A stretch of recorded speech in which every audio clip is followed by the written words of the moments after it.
Hello everyone and welcome back to another episode of Thomas & Friends Home Media Reviews. This review is on Tales from the Tracks. So let's not waste any more time. Let's go ahead and jump right into the history section of Tales from the Tracks.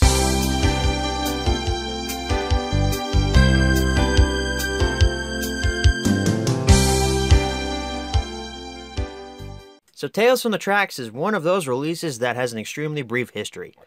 The only date I could find for this was back in 2006, in May. Why do I mention that? Because it was a year after Revenge of the Sith came out in theaters, so a Star Wars guy if you didn't already know. So let's go ahead and jump right into the close-up section of Tales from the Tracks.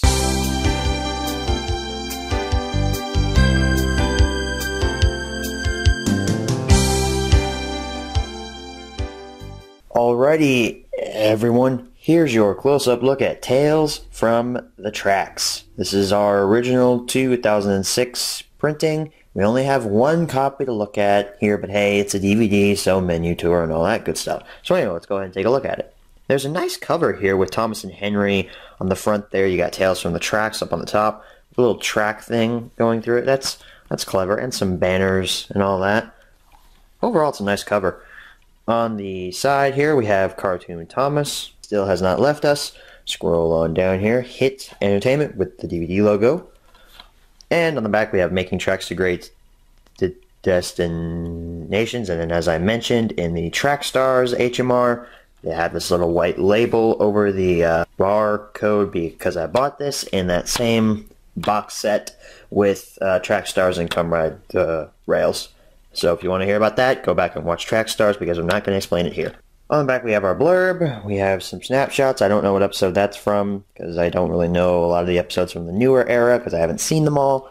And this is just this is nightmare fuel. I mean, what is that face? What is that? It's ugh. We have our story stops listed here and we have our fun and games listed here and our tech specs and stuff down here, copyright information and 20th Century Fox. This is the second 20th Century Fox release of Thomas and Friends. So here we have our disc. Again, it's basically just a squished up version of the poster art. So now, let's go ahead and transition into our menu tour of Tales from the Tracks. Thomas and his friends have many new adventures to share with you. Hop on board with Thomas and let him put you on the express route to many wonderful tales from the tracks. Alright, so we're here at our menu tour for Tales from the Tracks. Original 2006 printing, as usual. So, we have a nice menu here. It's also CGI, animated and such. It's not as detailed as the menu from Track Stars or Thomas' Soda Celebration or any of those earlier ones. In fact, James is missing his tender, if you can see back there. We have Play All, we have Select a Language. Let's look at that here. This is when Thomas started getting culturally diverse. You're able to select a language. Still no French. Haven't seen any French yet. We have English, we have Spanish, and we have Play Video. I had no idea that Play Video was a language. I'll have to learn that language at some point in my life. We have Story Stops. Thomas will take us to that menu. That's a really sharp curve, and it's unrealistic that Thomas would be able to get over that, but whatever. We have Thomas and the Birthday Picnic, Flower Power, The Magic Lamp. I'm actually kind of happy that they did these special posters for each story because you can see, Thomas and the Birthday Picnic has the cake, Flower Power has Thomas covered in flour, and The Magic Lamp has Eater Sam there with the magic lamp and the special font like that. So I like that they put some effort into these story stops. So we move down. We have Keeping Up with James, Tuneful Toots. This is where Rusty had his sex change, and Thomas tries his best. So, I say Rusty had a sex change, but, it was fixed in later releases. I'm not sure if Michael Brandon calls Rusty a girl in this release. I'm pretty sure it was only on a special TV airing, but Rusty did have a sex change in Tuneful Toots. Rusty Jenner, I suppose? Who knows? Again, unrealistic sharp curve, but whatever. Here we are at the Fun and Games section. We have Arthur's Tricky Travels, Spot the Difference, Getting Up Gordon's Hill, Songs and More, Percy, and the oil painting Read along, which is actually a story on Thomas and the Toy Workshop. So you get to see that story early here, I suppose. I don't know. You also have hit extras and sneak peeks. Let's take a look at the hit extras. It's just an episode of Todd World. I was actually kind of disappointed when I saw it was just an episode of Todd World. Again, this series is off the bunker. Just insane. It's so weird. But which episode is this? Let's take a... Oh god, that's just creepy. Worm's Eye View. The exact same story we've gotten on other releases. In fact, I think it's only Trackstars that has a different Todd World episode on it. But I don't care because Todd World is creepy. I'm never going to watch it. Some of these games are actually pretty interesting. Like, let's look at Arthur's Tricky Travels here. Arthur has a very important job today. He has to pick up special coal for Henry from Random Docks. He feels really useful. But what's this? Hay bales are blocking his track. Arthur has to move them out of the way. Which of his friends will help Arthur clear the hay bales? Bertie the bus to take them away? Trevor? Or Harold the helicopter? They actually use some new footage, or rather they actually went back and shot some new footage with the models to do this type of game. It's actually pretty cool, and some of the outcomes that you get when you pick the wrong character are actually pretty funny. Let's choose Harold here. Let's see what happens. Now, Harold won't help clear the hay bales from the track. He'll just blow straw off his face. Try again. Kind of funny, isn't it? Let's choose Bertie this time. You think Bertie the bus can help? Are you sure? No, Bertie won't help clear the hay bales from the track. They're too big. Try again. Obviously, our last choice is Trevor, and he's the only one that can help us out here. Trevor! Well done. That's right. And again, this is all new footage, so it's actually pretty cool. Bales away. Now Arthur can go on to the docks.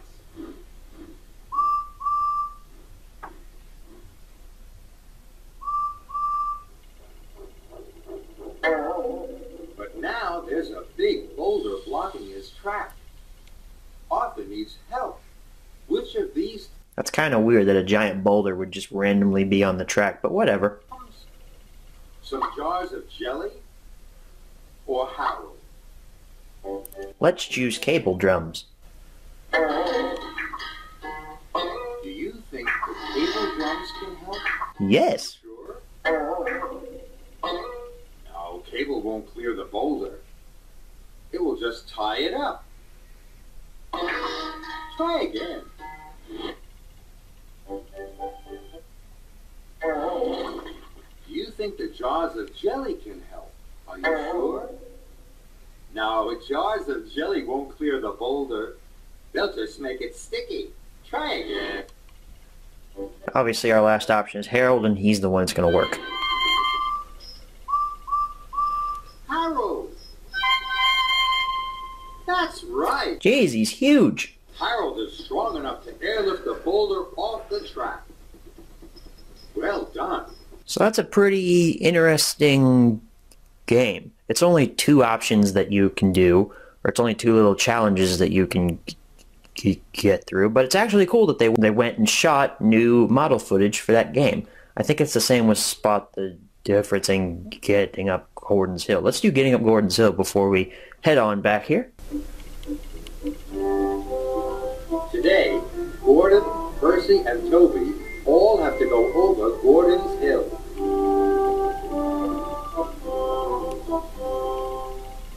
Gordon's Hill is steep and hard to climb. Which of the 3 engines will be able to do it? Gordon is a big, strong engine, but today, his express has extra coaches. All those coaches are very heavy. 2 have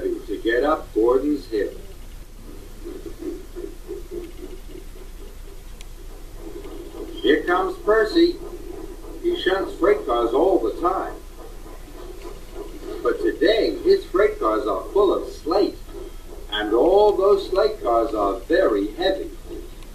Too heavy to get up Gordon's Hill.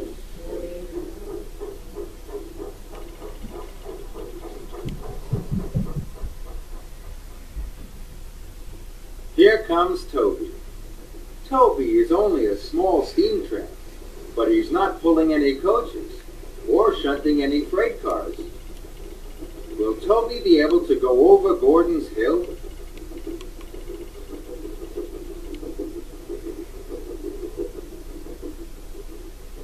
Yes, Toby has done it. Toby didn't have to pull heavy coaches or shunt heavy freight cars. Toby was light enough to go over Gordon's Hill. Well done, Toby. Let's go ahead and head on back and answer the 5 main questions as always. Alright, so you're back from the close-up, and now it's time to answer the 5 main questions as always. Number 1, where can you pick this product up? Amazon, eBay, any internet retailer, because this hasn't been seen in stores since 2006, and that's a decade now. Number 2, is this product still being printed nowadays? Nope. Number 3, should you pick this product up? The last couple of episodes have been really negative. I actually like a couple of these episodes on this release. Specifically, I enjoy the episode The Magic Lamp. It was one of the only episodes I watched on this as a kid. I also kind of like Flower Power. Sue me. Keeping Up with James was alright, but the Thomas-centric episodes, like Thomas and the Birthday Picnic and Thomas Tries His Best, yeah, no. Tuneful Toots, Rusty Jenner, we're not going to get into that. It's an alright episode.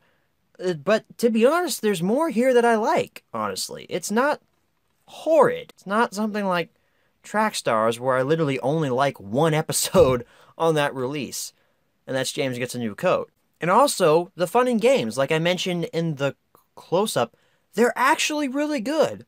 Now, they're simplistic, which is what a Thomas game should be. They have new footage from the models. They feature Arthur. At this point, Arthur hadn't been seen since Season 7, to my knowledge. He might have been featured in a season prior to this, but to my knowledge, he hasn't been seen since Season 7. And there's a game featuring him.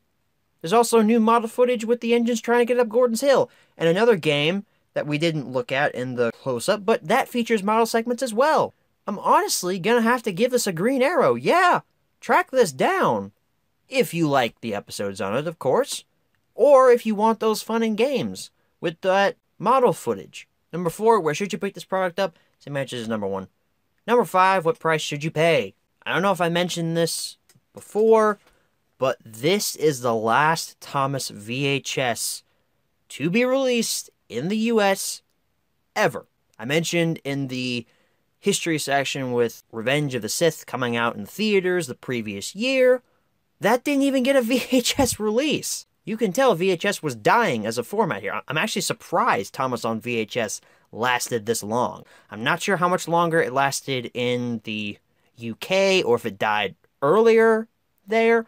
I'm not sure. This is a US-based show, so feel free to tell me in the comments if you know when VHS died for Thomas in the UK. I would love to know. Please say it politely. Don't scream at me. That makes me sad. So for the VHS version, I'm going to be crazy here and say if you can get this on VHS for anything less than $15, that's ideal.